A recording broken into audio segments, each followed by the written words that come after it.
Lanjut ke nomor 3. Dikatakan ada mobil A mendekati pengamat yang sedang diam, di situ disebutkan pengamat P dengan kecepatan 10 meter per sekon sambil membunyikan sirine 660 Hz. Saat itu juga mobil B mendekati P dari arah berlawanan. Nah, di situ ada dua mobil yang berbeda. B berlawanan arahnya pada kecepatan 20 meter per sekon sambil membunyikan sirine 1280 Hz. Kecepatan bunyi di udara ditetapkan di situ 340 meter per sekon. Yang ditanyakan maka selisih frekuensi yang didengar oleh pengamat P. Nah, jadi pengamat P itu mendengar dua frekuensi ya dari sumber yang berbeda. Nah, ini adalah dikatakan ini misalkan adalah sumber A, ini VA, dan di sini yang berlawanan ini dikatakan adalah sumber B atau VB. Kecepatan masing-masing tadi kita ingatkan bahwa di sini adalah 10 meter per sekon, sedangkan untuk kecepatan B dari arah berlawanan itu nilainya 20 meter per sekon. Ya, ini menjadi kecepatan sumber. Terus frekuensi masing-masing untuk frekuensi sumber si A itu adalah 660 Hz dan sedangkan untuk frekuensi sumber si B itu nilainya 1280 Hz. Pengamat P ini kondisinya adalah diam. Nah, kalau dia diam, maka kecepatannya adalah 0 ya. Nah, kita harus cari dulu masing-masing dengan konsep efek Doppler bahwa berapa frekuensi yang didengar ya untuk sumber si A.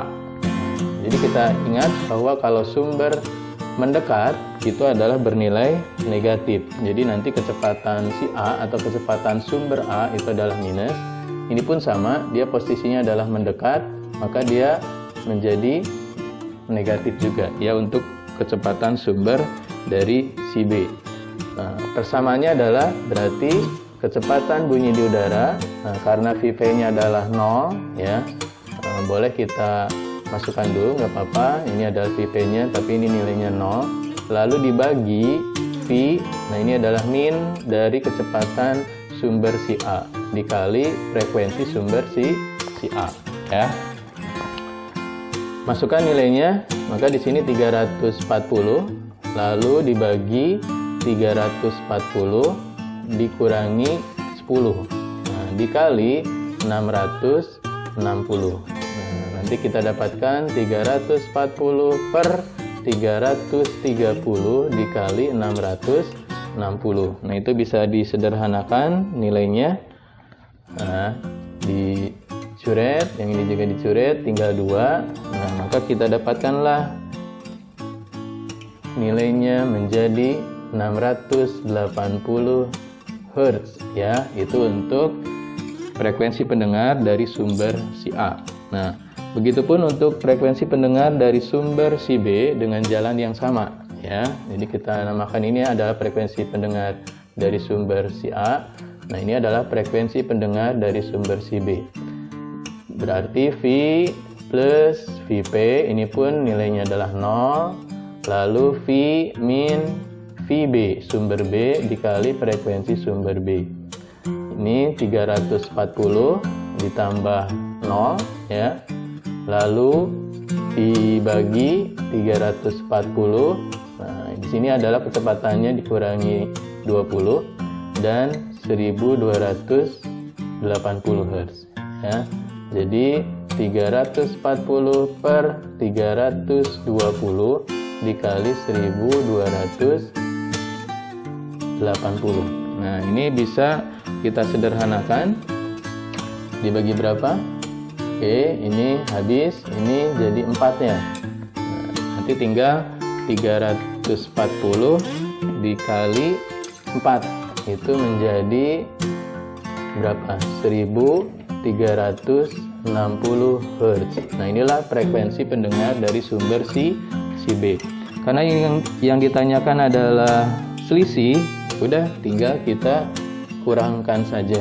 Maka ini yang lebih besar ya. Maka selisihnya atau delta F-nya itu cukup 1360 dikurangi 680. Maka kita dapatkanlah 680 Hz.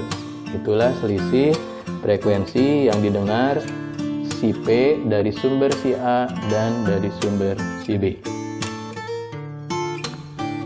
Baiklah, lanjut ke nomor berikutnya, itu adalah nomor 4, di mana di sini ada sebuah benda bermassa M dilempar dengan kecepatan awal V0 membentuk sudut elevasi alfa. Jika ketinggian maksimum yang dicapai benda adalah H dan jarak mendatar maksimum X, maka perbandingan H per X.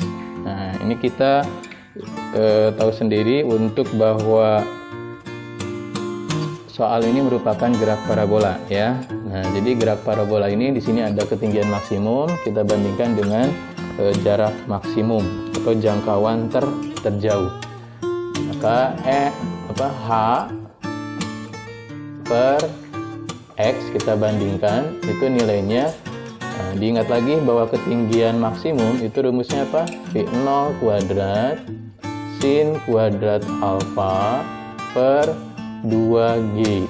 Sedangkan untuk jangkauan terjauh atau jangkauan maksimum itu V0 kuadrat dikali sin 2 alfa per G.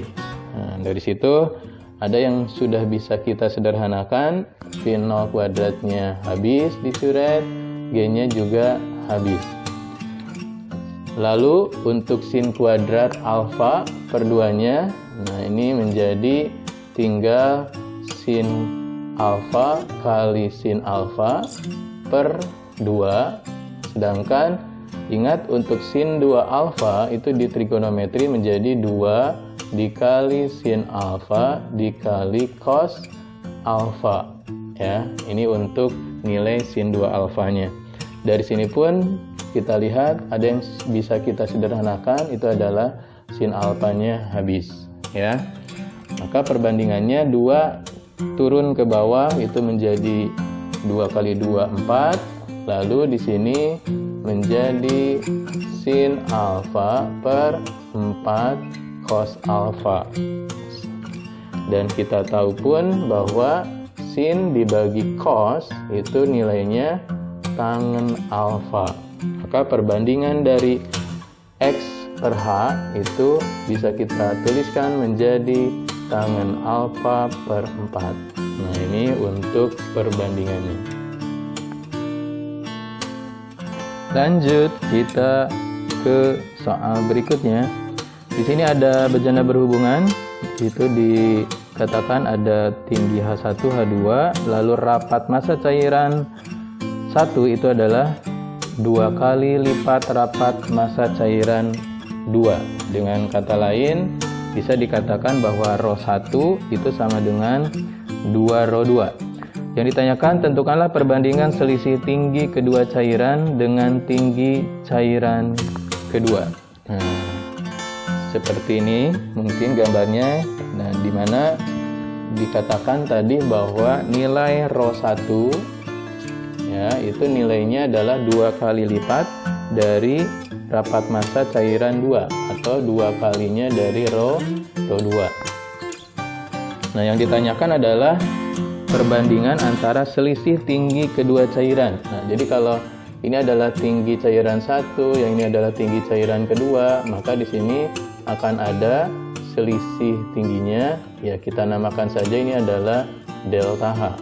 Jadi delta H itu otomatis adalah nilainya H2 dikurangi H1. Nah, ini untuk delta H, maka delta H itu nilainya H2 dikurangi H1 ya.